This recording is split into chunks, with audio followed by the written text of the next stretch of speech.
तो भाई भोजपुरी इंडस्ट्री में एक बात को लेके अभी जो है बवाल मचा हुआ है।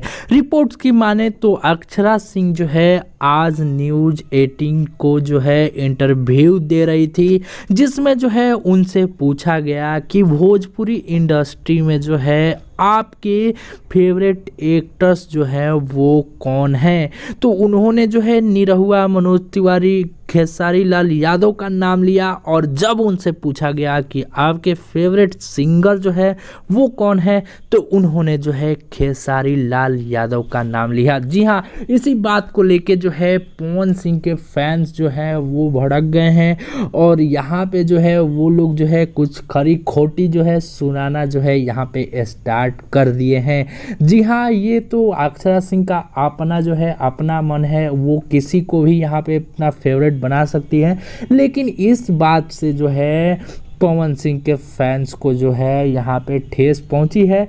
बस यही जो है यहाँ पे भोजपुरी इंडस्ट्री में जो है विवाद की वजह बन रही है। अभी जो है इसको लेके बहुत ज़्यादा जो है यहाँ पे बातें चल रही है यहाँ पे कि अक्षरा सिंह ने जो है पवन सिंह का नाम क्यों नहीं लिया। जी हाँ, आपको बता दें कि अक्षरा सिंह और पवन सिंह के बीच जो है आप लोगों को पता है कि यहाँ पे विवाद हुआ था। हो सकता है कि इस वजह से जो है अक्षरा सिंह ने जो है पवन सिंह का नाम नहीं लिया।